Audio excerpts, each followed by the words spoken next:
Hello again, everyone. I want to make another Christmas card today, and since I went on the IndigoBlu weekend where I first did resin pouring, I've been kind of hooked on it. So I've got all sorts of little bits and pieces of resin moulds, or not, well, these are the bits, I don't know what you call them. I've got lots of little pieces anyway that I have poured, and I've got a little set of 3 of these. They're like Christmas bells. This is the smallest of the 3, and I thought I would like to make a really minimalistic, clean and simple card, but make a bit of fuss of this. So my idea was to cut an aperture in the front, and for that I'm going to use this one. Those were taped together because I wanted to make a frame to surround this aperture. You see, that's like that, and this frame will stick to the card and surround the aperture. So I want to make it pretty central. These dies, I don't know where they're from, the brand. I don't know the brand. I think I bought them on Amazon or eBay, and I bought them because I liked the shape of the oval.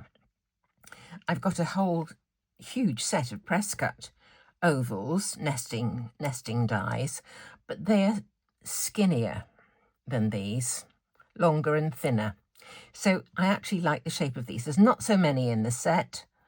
I think they were probably cheap as chips, but, I just like them. And I haven't seen any other this shape that I particularly liked.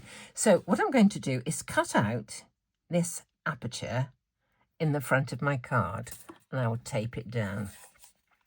I was looking everywhere this morning for the die for this, and I thought, where has it gone? Thought it should be on my hook at the back, and I thought it's probably fallen down behind my desk, which it had. And it's quite a job for me, I have to say, to get down on my hands and knees to search for things, but I found the die where I thought it was, behind the desk. And while I was at it, I found a little stamp that I thought I'd lost too, so it was worth getting down for. The getting down is not such a problem actually as getting back up again, but we did it. Right, there's my aperture in the front of my card. Doesn't look much, does it, at the minute? So we'll see what we can do with it. What I have done over here is cut a little piece of scrap with the slightly smaller one, and I want to put that behind there like that to give us a little bit of relief like that. Foam tape between the two. This is going to go onto the top there like that with gold. So we're going to be quite a bit of distance between the top of this frame and the base of the card. Right, I will probably use one of these behind to put this onto. Okay, whether I decorate it or not is a different kettle of fish, not sure. So I've got a couple of things to do. I've got that to make gold. I've got to make this gold as well. So this is just the plain resin.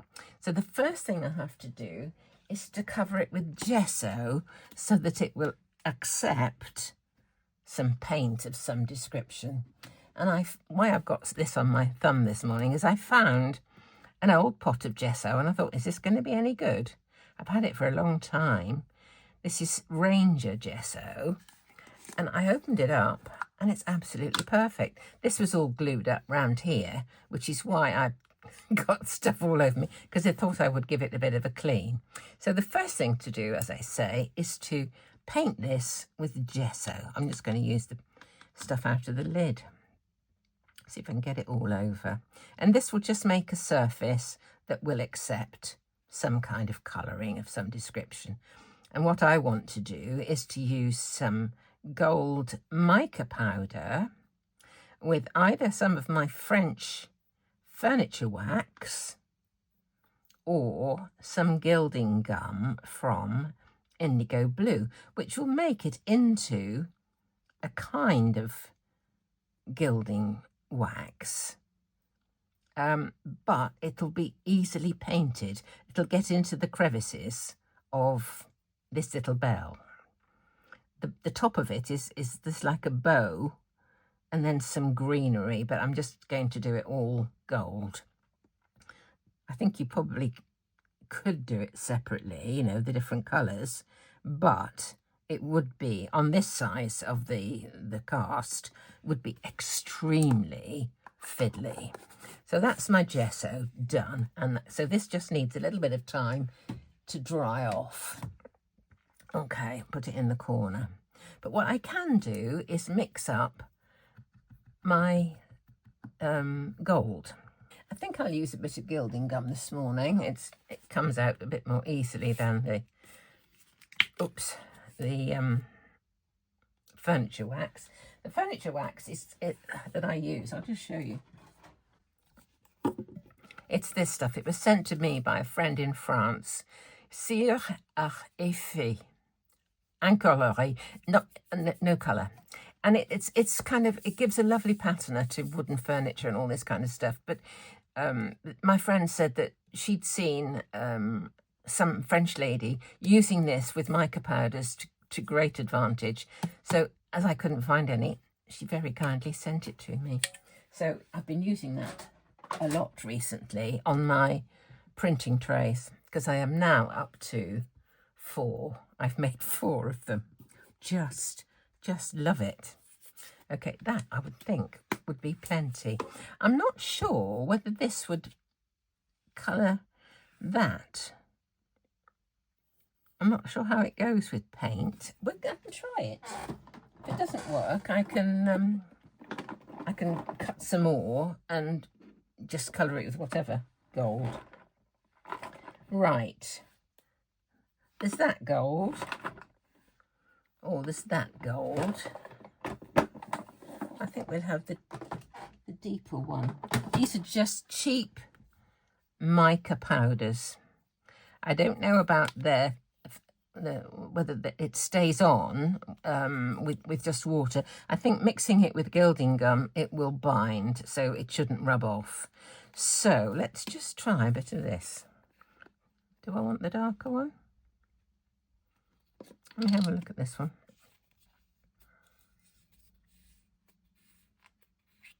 Oh, this one hasn't been opened. They are very tricky to open, I have to say. That might be more sort of a yellowy red. I'll use the deeper one. I'll use the deeper one and see how we go. Okay.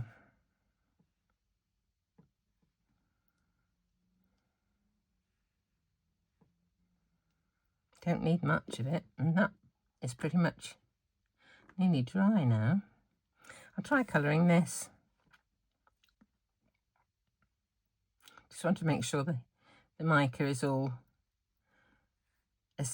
assimilated into the gilding gum. Let's just paint this. Oh, nice. Actually, I don't think I've got another colour that's quite the same as this. I think if I'd done this in something else and the bells in this, they would have looked a bit odd, but they should match up quite nicely with this. Okay, let's just paint the bells now.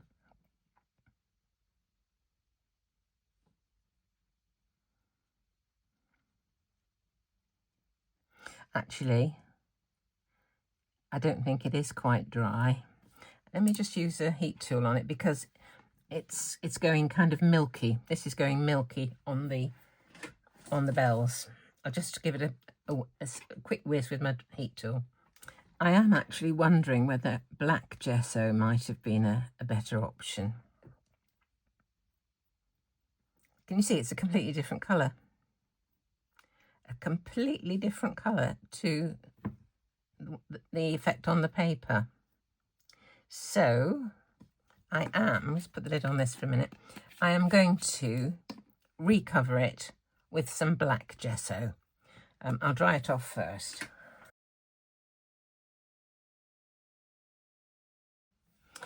Whilst that's just drying off a little bit, I need to pay my attention to the sentiment. I got out a couple of dies. There's this one which says Noel, but the letters are all separate. They're here. And I thought, I don't think I can be bothered with that. What I need is something that is fine, small, in keeping with the design of these bells. So I thought this Noel was going to be fine. So I will cut out another couple of those and stack them, and then I'll try them with the same treatment as the frame. What I want to do with that actually is to stamp a kind of a crackly stamp over it, just to make it look a bit sort of antique-y, if you know what I mean. I'm just going to cut another couple of Noels. Right, I have cut 3 Noels and stacked them together just using this craft glue. So now I want to colour this with the mix. I may need to drop more gilding gum. I know it's going on well, that's fine.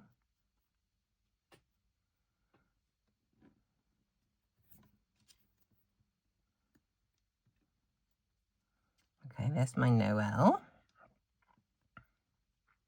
So I need to now colour this pair of bells, and I will put just a little more of that, a little more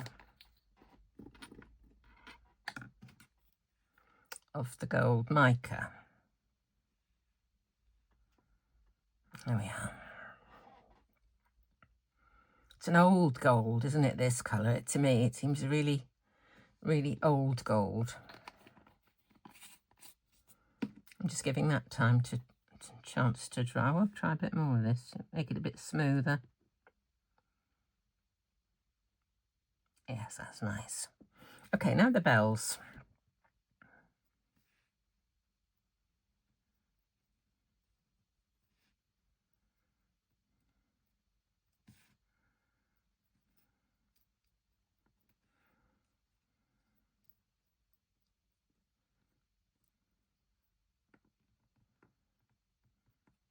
I don't like the black either.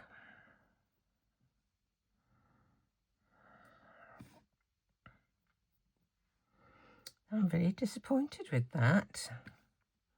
So I'm going to go back.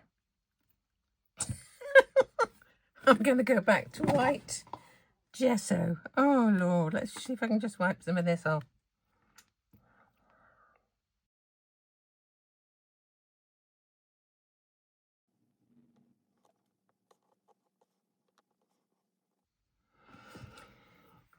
Right, back to square one. We have white gesso on, so I will now wait for that to dry. While it's waiting to dry, I want to stamp over these two with this Crackle stamp. This is a Crackle stamp from IndigoBlu. I think it's by Mike Deakin.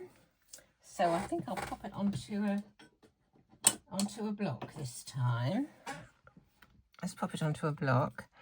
And the colour, what colour shall I do? I think I would do brown. Pine cone, I think I prefer fallen leaves. It's not so orangey.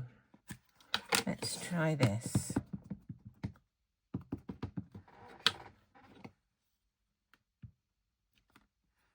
Oh, look, isn't that lovely? That is lovely. And the same with the Noel. Perfect. Oh, nice. Perhaps we will get somewhere in the end. Sadly, I am a very, very impatient crafter. Incredibly impatient. I like things to be dry straight away. This is better.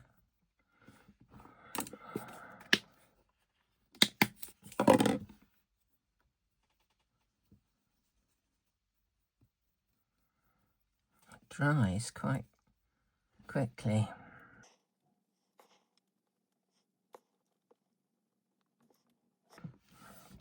That's still a bit wet.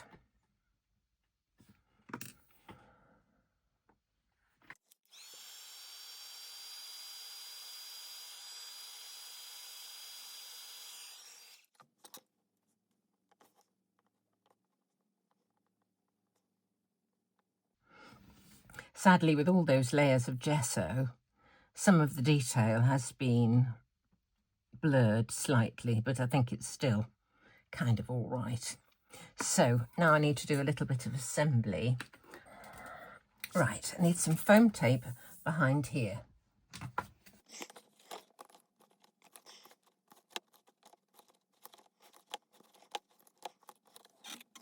Okay, there it is right behind the aperture. Now I'll put some around the edge.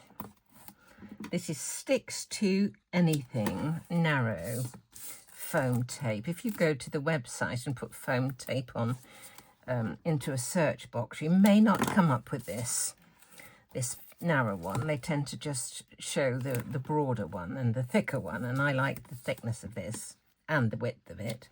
But if you put foam roll into your search, then this one should come up. I do often put a link to this particular tape in the description of my videos because I use it practically all the time. Okay, this is going to go behind there. So let's take off this one.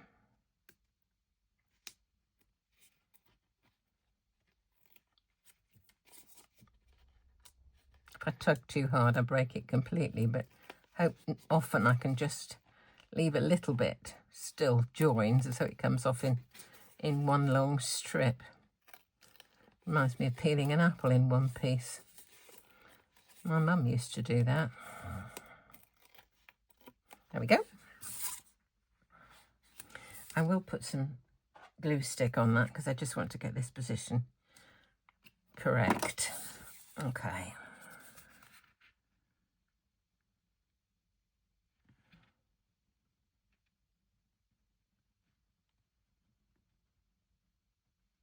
No, not quite.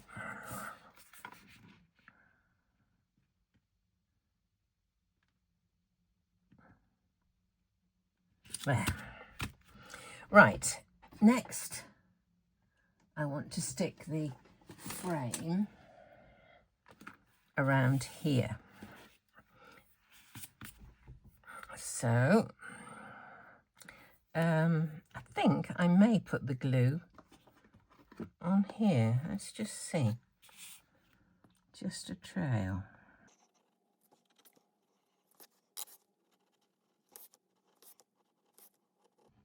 The reason I'm doing this on this rather than on the frame itself is the fact that that stamping, the Crackle stamping, may be still a little on the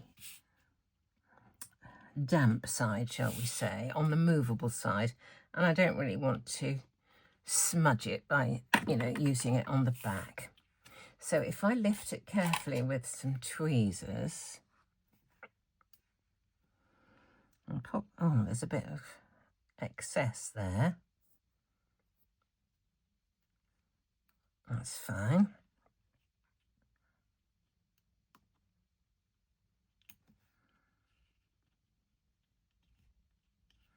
There we go. That is going to go onto there. The Noel, I'm going to have to do the back of the Noel though, I have to say. The Noel is going to go like there. Now I've got to decide what to do about the bells. Am I going to put them onto any stamping or just plain white? Let me just pop that on there for the moment and then have a look at it through this. I think it'll be fine, actually. Yeah, I think that will be fine. So I think I'll use some grab and Go glue on this, stick it to that,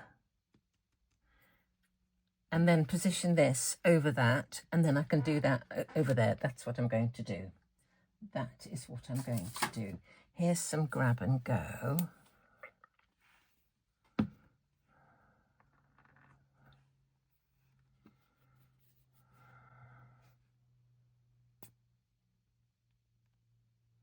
Did wonder about using extra thick Slap It On, actually.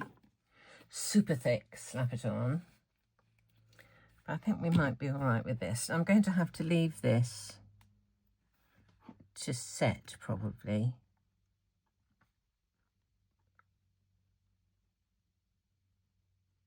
Which will take a little while. Okay, then that can go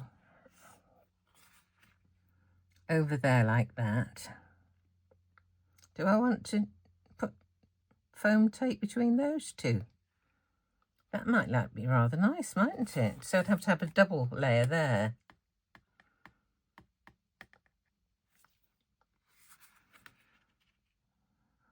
I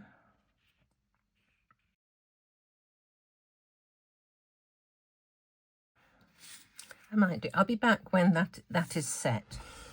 I've been having a little think, and I thought that it's going to be too bulky to do all the, you know, extra layers of foam tape. But I don't like the fact that if that's down there like that, you can't see the edge. So what I'm going to try and do is colour the inside of this with my gold pen. I wasn't quite sure how it would go, so I got this out of the bin and had a practice. This one is a broad tip, so you can kind of hold it against the edge like that and go around the inside. So that's what I intend doing on here. It's going around the inside of this one just to make a differentiation between that layer and this one. So let me just have a go.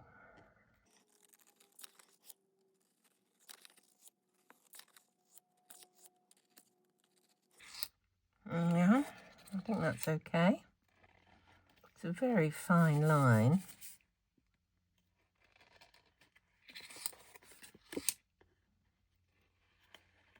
Okay. You see, just makes that bit of difference. I'm leaving that as long as I can because I'm going to have to turn it over to put the glue on the back, but it will take a long time to dry. I'd manage this one without touching too much of it. So now if I put some glue on the back of here, I can then put that on the top or underneath, as the case may be. Right, let's do this. Hope there's enough there.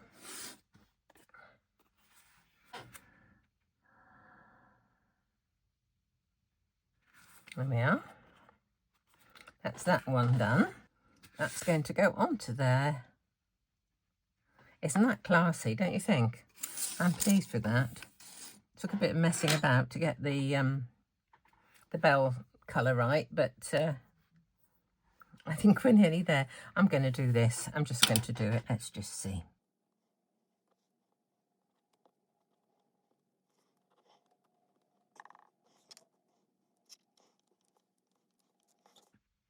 And we're done. So there it is, a rather special Christmas card with a tiny, tiny little resin pair of bells and a rather antique type frame. So I hope you've enjoyed it. Thanks for subscribing and giving a thumbs up, and do come back and see me really soon.